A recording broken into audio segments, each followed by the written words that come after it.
Assalamualaikum warahmatullahi wabarakatuh. Saya Wari Nadir. Di sini saya akan menjelaskan definisi dari penelitian naratif. Penelitian naratif biasanya berfokus pada studi satu orang atau individu tunggal dan bagaimana individu itu memberikan makna terhadap pengalamannya melalui cerita-cerita yang disampaikan.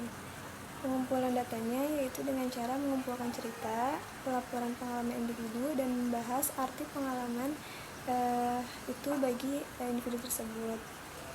Adapun jenis-jenis penelitian naratif menurut Casey 1995 dan Creswell 2012, yang pertama yaitu autobiografi, yang kedua biografi, yang ketiga riwayat hidup, yang keempat cerita pengalaman pribadi, yang kelima cerita pribadi, yang keenam interview, yang ketujuh dokumen pribadi, yang kedelapan sejarah hidup, yang kesembilan etnografi, yang ke-10 autoetnografi, dan yang terakhir etnopsikologi.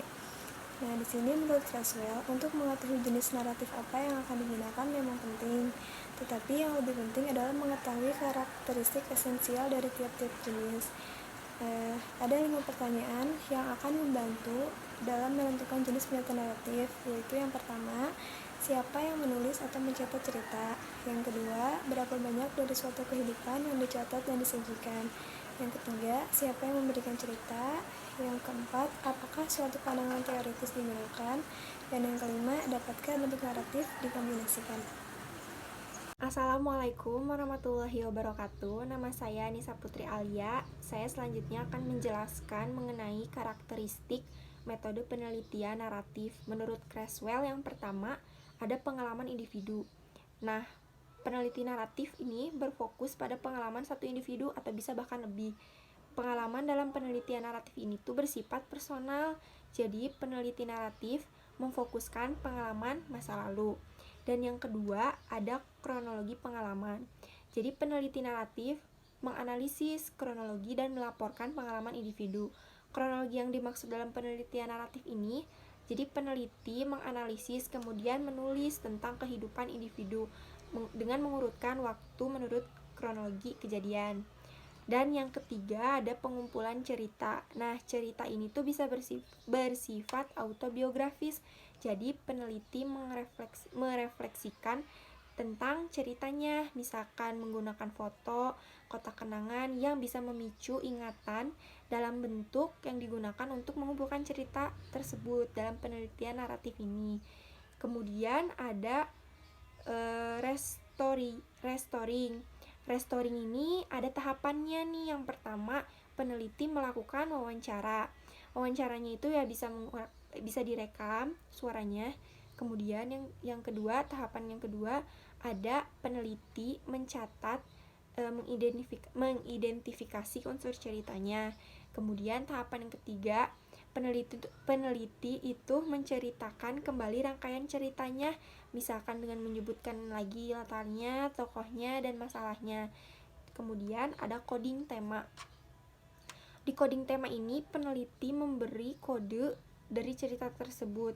Kemudian peneliti menggabungkan tema menjadi kalimat mengenai cerita tersebut. Selanjutnya ada konteks atau latar. Nah, jadi kalau konteks atau latar ini peneliti mendeskripsikan mendeskripsikan secara rinci latar atau konteksnya. Misalkan pengalaman individu tersebut tuh menjadi pusat fenomenanya. Kemudian yang terakhir ada kolaborasi ya. Kolaborasi ini jadi peneliti dan partisipan perlu berkolaborasi sepanjang penelitian. Misalkan kolaborasi dalam penelitiannya tuh peneliti tuh harus aktif gitu kepada partisipannya agar bisa mengembangkan cerita individu tersebut. Kolaborasinya itu bisa termasuk menjelaskan tujuan dari awal, misalkan tujuan penelitian itu seperti apa kepada partisipan. Nah, jadi 7 karakter ini tuh ada 7 karakteristik. 7 karakteristik ini tuh menjadi pusat penelitian dalam penelitian naratif. Selanjutnya ada langkah-langkah dalam penelitian naratif. Yang pertama, kita harus identifikasi dulu satu fenomena yang akan dieksplor. Selanjutnya, yang kedua, kita harus memilih individu untuk mempelajari satu fenomena yang kita kita akan teliti. Kemudian yang ketiga, kita kumpulkan ceritanya. Selanjutnya yang keempat, kita menceritakan kembali. Kemudian yang kelima, kita berkolaborasi dengan partisipan. Dan yang keenam, kita menulis laporan tersebut. Dan yang terakhir, kita validasi keakuratan laporan tersebut.